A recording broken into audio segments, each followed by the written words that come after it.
आपण जिंकलो. गरीब गरजवंत मराठ्यांच्या लढ्याला अखेर 5 दिवसानंतर यश आलं. मराठ्यांच्या एकतेपुढे राज्य सरकारला झुकावं लागलं. मनोज दादा जरांगे पाटलांच्या उपोषणाला अखेर आज यश आलं. प्रमुख मागणी होती हैदराबाद गॅझेट लागू करून त्याची अंमलबजावणी करण्याची, जेणेकरून असंख्य मराठा कुटुंबांना कुणबी नावाचं प्रमाणपत्र भेटेल आणि गरीब आणि गरजवंताची लेकरं आरक्षण घेऊन नोकऱ्या आणि शिक्षणामध्ये पुढे जातील. हैदराबाद गॅझेट लागू करण्यासाठी राज्य सरकार तयार झालं आणि राज्य सरकारने GR काढला. हा मराठ्यांच्या एकजुटीचा विजय आहे. सातारा आणि औंध संस्थांचं गॅझेट पुढच्या 1 महिन्यामध्ये अंमलबजावणी करणार, त्याच्यासाठी पण GR काढला. मागच्या काळामध्ये मराठा आंदोलकांवरती जे गुन्हे दाखल केले होते ते सप्टेंबर अखेरपर्यंत सगळे मागे घेतले जाणार, त्याच्यासाठी पण GR काढल्या जाणार. अजून एक मागणी होती, ज्या मराठा बांधवांनी या मराठा आरक्षणाच्या लढ्यामध्ये बलिदान दिलं त्यांच्या कुटुंबांना आर्थिक मदत आणि वारसाला नोकरी देण्याचा निर्णय पुढच्या 8 दिवसामध्ये या वारसांना पण न्याय दिला जाणार. हा पण निर्णय राज्य सरकारने घेतला.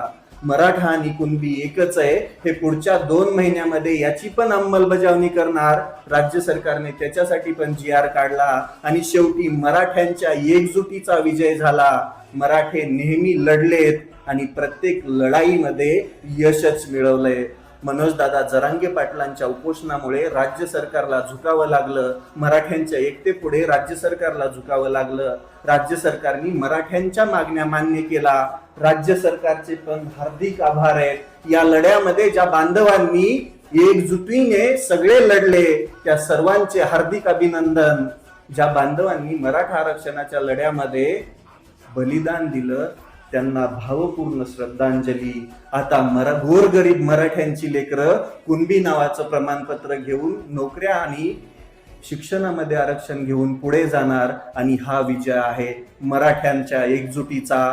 असेच एकजूट राहा. प्रत्येक लढाई तेव्हाच जिंकता येते जेव्हा आपण एकजुटीने लढतो आणि एकजुटीचा विजय कायम हा सर्वोच्च असतो. एक मराठा लाख मराठा. ए पोराव ऐका, 1 मिनिट ऐका.